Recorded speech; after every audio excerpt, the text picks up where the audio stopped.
Picture gallery আমাদের হোটেলের নিচ থেকেই আমরা অটো পেয়ে গেছি। খুব বেশি ভাড়া না, মাত্র 150 টাকা ভাড়া। তো চলুন ওখানে গিয়ে বাকিটা দেখাচ্ছি জিনিসগুলো কীরকম।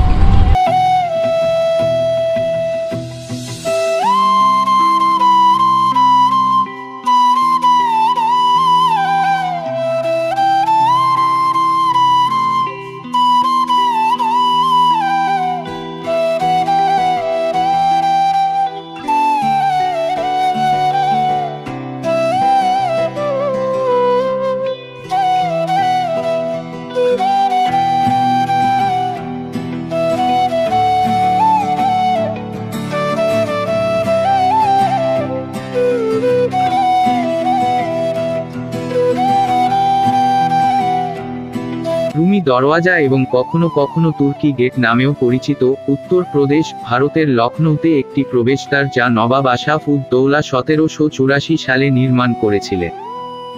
এটি আওয়াধি স্থাপত্যের একটি উদাহরণ। 2. রুমি দরওয়াজা 60 ফুট লম্বা, 3 এবং ইস্তাম্বুলের সাবলাইম পোর্টে বাবি হুমায়ুন এর আদলে তৈরি করা হয়েছিল।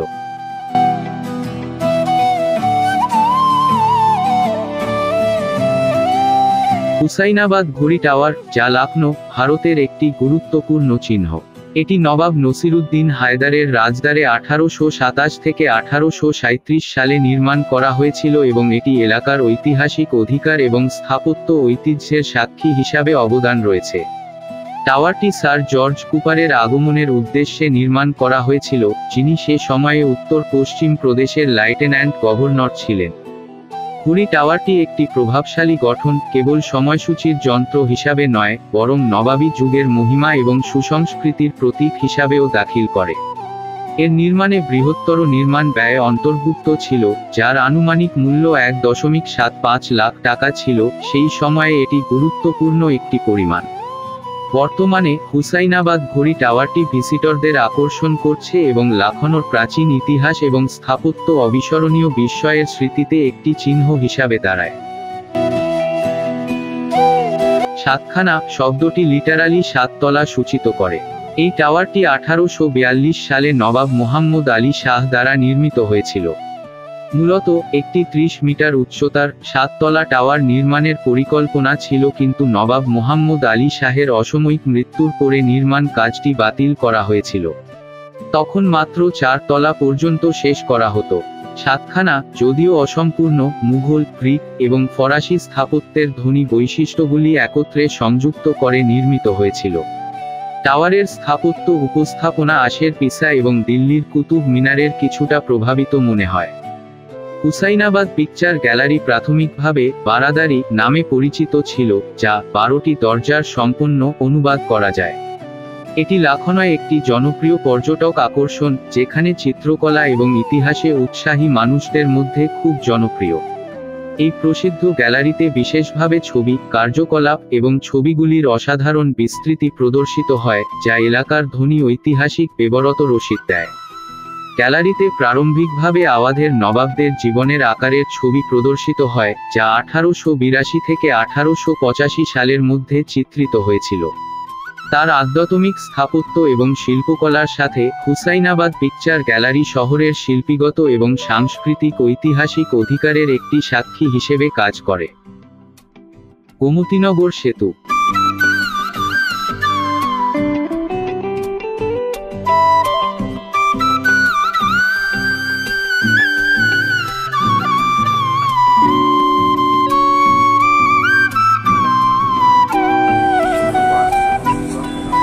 বারা ইমামবাড়া, যা আশরাফ উদ দৌলা আওয়াধের নবাব 1784 সালে প্রতিষ্ঠিত অশফি ইমামবাড়া নামেও পরিচিত, এটি লখনৌ, ভারতের একটি ইমামবাড়া সমগ্র।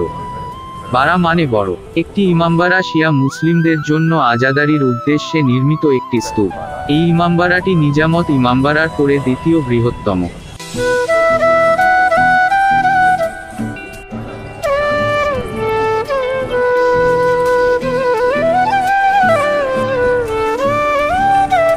ভুলভুলাইয়া।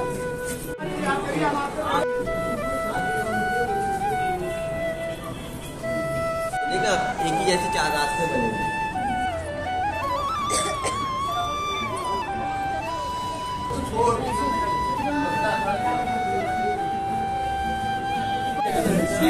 अब आ गए 3rd फ्लोर पे। उस टाइम में आप लोगों को किधर निकलना भाई, साइड जाइए, जाइए निकल जाइए, ठीक ठीक जाइए नीचे, स्टेशन से जाइए। ये जो आप लोग सारे गैप्स देख रहे हैं 3rd फ्लोर पे, उस टाइम पे जब इसका 3rd फ्लोर बनने लगा था तो बिल्डिंग का वेट काफी ज्यादा बढ़ने लगा था। तो इसके आर्किटेक्ट कहाँ से आए थे? ईरान से। उनका नाम था किफायतुल्लाह खान साहब। ना तो नवाब आसिफुद्दौला साहब का मकसद था भूलबिया बने, ना तो आर्किटेक्ट का मकसद था भूलबिया बने। पहले फ्लोर से 3rd फ्लोर तक वेट को डिवाइड करा गया, रास्ते सेम बने। वो सेम रास्तों का नाम है भूलभुलैया। अभी आप लोग हमको फॉलो कर रहे हैं, मेरे साथ साथ चल रहे हैं भूलबिया में, पर आपको ना वो करते तो बिल्डिंग का 3rd फ्लोर नहीं बन पाता और बिल्डिंग 4th फ्लोर तक पूरी कंप्लीट ना हो पाती। लास्ट इसका 4th फ्लोर है। एशिया की टॉप छत है, विदाउट पिलर रुकी हुई, ना तो कोई पिलर है ना तो कोई बीम है। आज के टाइम में हम लोग पिलर आरसीसी के दे देते हैं, उस टाइम पे कोई पिलर बीम का यूज नहीं करा जाता था। एक एक वेट को रोकते थे आर्च पे, जिसे कहते हैं इंटरलॉकिंग। अब आप लोग यहाँ पे रुकिए, दीवार के हम दूसरी तरफ जा रहे हैं, बहुत ही विस्पर आपको आवाज देंगे उधर से, आवाज आप लोग सुनिएगा, सारा ध्यान आप लोग का इधर ही रहेगा क्योंकि आवाज हम उधर से देंगे। आवाज को फॉलो करते हुए आप लोग आगे आ जाइएगा, अभी रुके रहिए आप लोग यहाँ पे। कहावत यहाँ से और फेमस होती है, आप लोगों ने सुनी है कहावत। और बाकी एक एक बैलेंस को आज पे रोका गया है। बाकी मटेरियल क्या यूज करा है कोई लोगों को नहीं बताया है। चने उड़द की दाल जो लोग खाते हैं वो पहले के टाइम में यूज होती थी। चूने का पानी, सूखी चूना, बिल का गोल, शहद, सीरा, सिंघाड़े का आटा, मट्टी, कोयला। इससे पूरे इमामबाड़े को 1773 में बनना स्टार्ट हुआ था, 74 में कम्प्लीट हो गया था। 11 साल लगे थे इमामबाड़े को बनने में। इसमें दिन और रात काम चला था। उस टाइम में जब इमामबाड़ा बनना था तो उस टाइम पे अकाल पड़ा हुआ था। तो नवाब साहब ने क्या किया, लोगों की रोजगारी भी खत्म करते हैं, लोगों को काम भी देते हैं। तो जिनको काम आता था वो सुबह से शाम तक इसको बनाते थे, जिनको काम नहीं आता था वो शाम को नहीं तोड़ते थे। क्योंकि नवाब साहब का कहना ही था आप मेहनत करिए, आप किसी घर डाका ना डालिए, चोरी ना करिए। अगर वो बैठा के लोगों को खिलाते तो लोगों को फ्री की बैठ के खाने की आदत हो जाती। आज मुझे भी दर्द हो रहा है, पैर में दर्द हो रहा है। और बाकी रही बात कि उस टाइम पे लोगों ने नारा इस पर बुलंद करा था, जिसको ना दे मौला उसको दे आसिफुद्दौला। लोगों ने ईश्वर नवाब साहब को बनाया, तो नवाब साहब को ये बात अच्छी नहीं लगी। तो उनका जवाब क्या था, जिसको नहीं देगा ईश्वर अल्लाह उसको क्या देगा, आसिफुद्दौला। ऊपर वाले ने हमको जरिया बनाया, वो हमको दे रहा है, जब हम तुम लोग को दे रहे हैं। अब हमको चलते टॉप फ्लोर पे आएगा।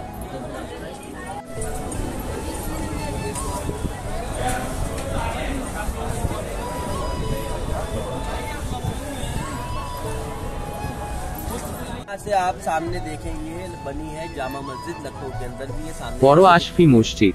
छोटा इमामबाड़ा देखिए, घंटाघर बना हुआ, उसके आगे छोटा इमामबाड़ा, घंटाघर के पास में तालाब है। सामने आपको एक बहुत बड़ी सी बिल्डिंग दिखेगी, वहाँ पर उसी के बैक साइड से इंटर होंगे, अंदर नवाब राजाओं की तस्वीरें लगी हुई, पिक्चर गैलरी, म्यूजियम। टिकट भी लिखा है शाही हम्माम, छोटे इमामबाड़े के अंदर बना है। 2 जगह टिकट आपका इंक्लूड है, आपके टिकट पे वो भी देख सकते हैं, आधा किलोमीटर।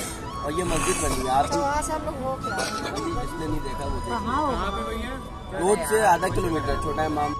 हर फ्राइडे को इमामबाड़ा 11 से 3 बंद रहता है। कभी भी आप लोग फ्राइडे के दिन आइए तो 11 से पहले आइए, 9 बजे या फिर 3 बजे के बाद आइए। शाही बौली।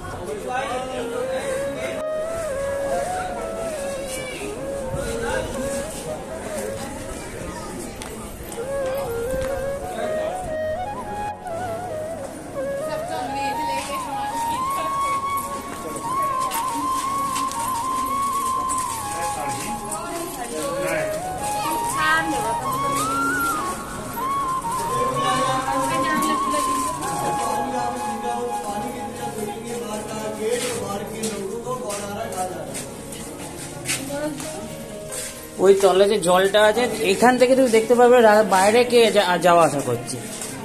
এই জলে নাকি তার ওই বাইরের রিফ্লেকশনটা আসে। ঠিক আছে, क्या ऊपर आइए, ऊपर ऊपर चलिए, देख के ऊपर।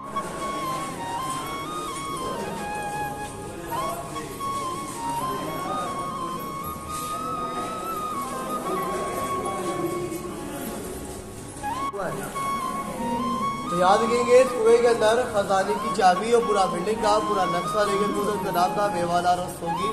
तो वो नवाब साहब के वफात